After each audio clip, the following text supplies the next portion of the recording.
Everyone good? Good. Luke, congratulations. What a stunning performance that was. Did you know how good the game was when you were in the middle of the battle? Yeah. I felt like it was a really good game. I think my scoring was really good. I think I hit a lot of 180s. I think Nathan hit a lot of 180s against me. He was really consistent. I think the doubles in a couple of legs let him down. But the 1-2-2, the 1-5-2, they were just massive shots. It turned the game around for me, and that's something I can do. I can hit big shots at the right time, and I think we had a bit of fun in the end. I think he felt like what happened to him last week when he played Luke. He didn't really do much wrong, but it was a good game. We both played well, but then clinical finishes for me is what turned the game around. You touched on obviously the Luke game last week and what you all did on the Euro Tour. That when you big hitters go to those spells, you almost are unplayable at the moment. Yeah. I mean, I know what you're saying, but I don't think I was unplayable there. I think Nathan could have, if he'd have hit them doubles when he had the chance, he could have been 4 all day, even though I was playing really good. And then it would have been like who's closes the game out. So yeah, we're not unplayable, but of course when we play that way, it makes it hard for your opponent to even, if they don't play their best, they don't stand a chance. And that's the way that the likes of me, Luke, Michael, and people like that play.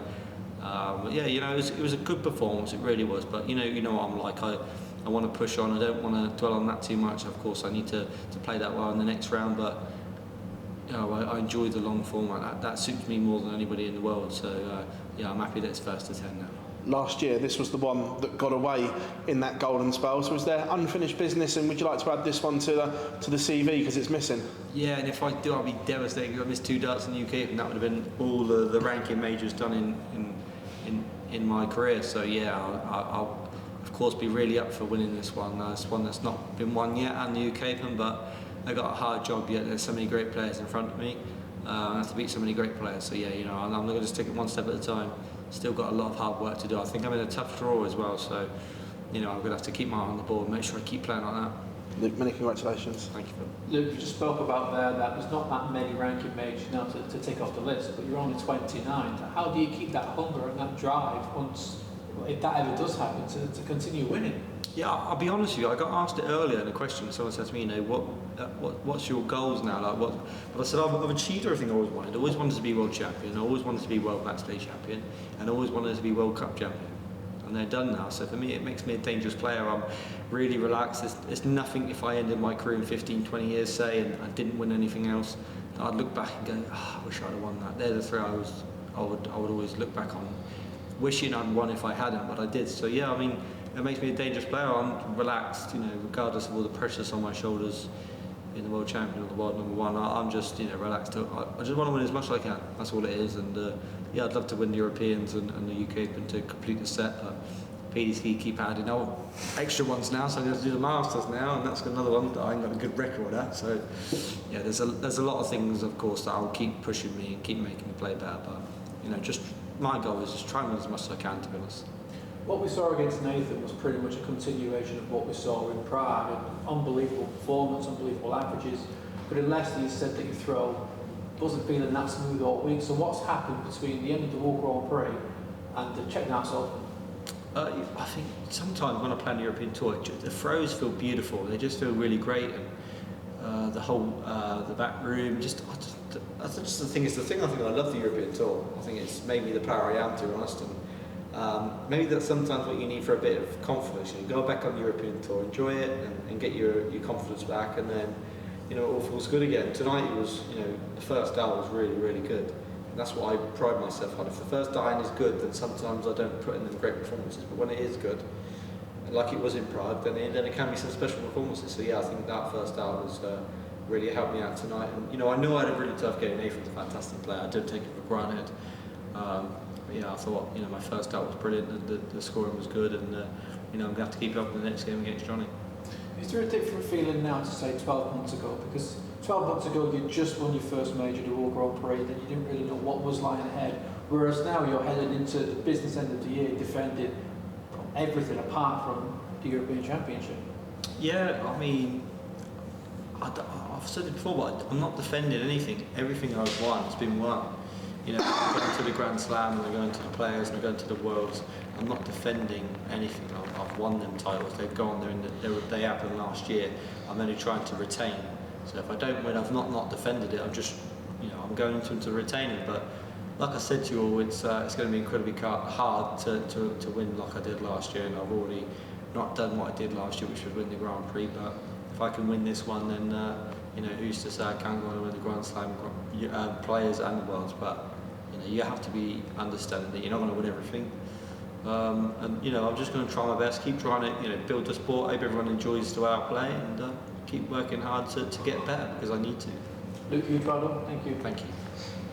Luke, congratulations. You had that 11 data, 12 data. You talked about a 1-2-2 and a 1-5-2. Was there a moment in that game where you just thought, well, I have him? When I hit the 1-5-2, I didn't think I had him, but I thought that's a real, knife in the stomach for him. I felt, I think he missed. I can't be sure, but did he miss doubles? I can't remember if he missed a dart or here or there. But the 1-5-2, is a killer for him, and I knew that would make him feel gutted. So yeah, basically what I'm saying is, I knew that was going to be a tough one for him to take. But we had a bit of fun in the end, and Nathan's all about that. He's a fantastic player, and I think he's getting slowly back to his best, which is nice to see, because obviously he's a good friend. And I think he's coming into some good form in the back end of the season. He's played the last 2 times he's played me and Luke Littler, and he's had some horrible performances against him. Some I think he's had 110, 12 average and 107 against him. So if he keeps playing like he is, then he'll reap the rewards. He'll look forward to the Grand Slam.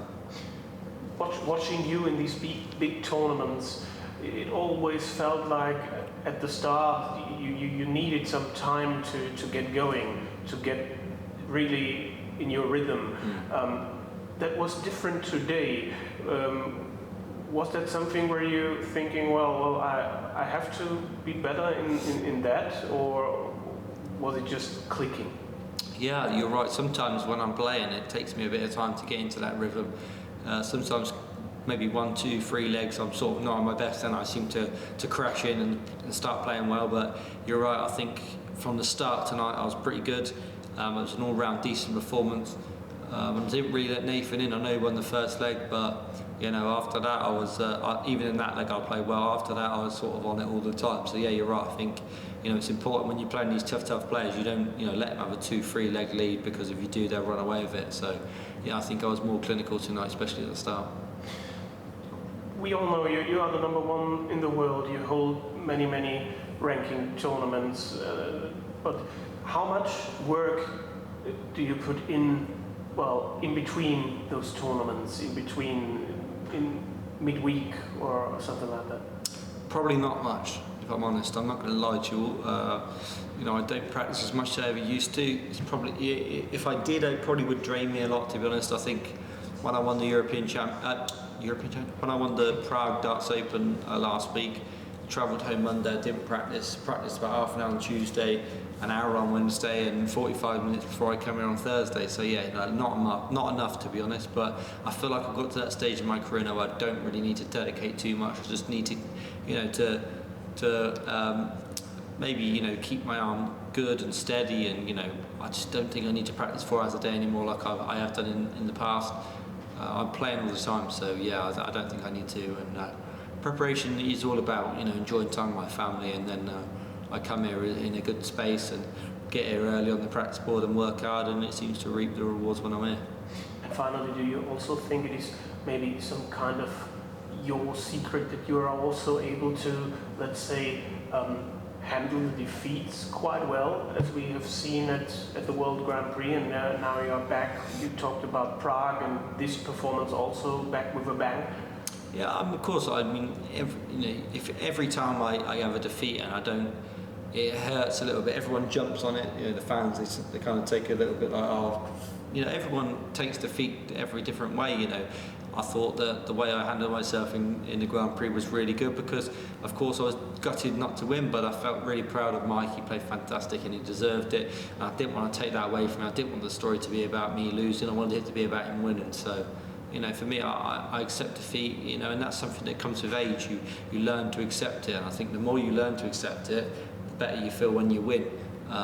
Because at the end of the day, every tournament I enter, on an average, I'll lose more than I win. So, you have to accept that probably 8 times out of 10 you'll have to experience loss in a tournament than you do win. So yeah, you have to experience it and you have to learn from it, and you have to make it to make you a better player. Thank you. Good luck for the rest of the Cheers. tournament. Thank you very much.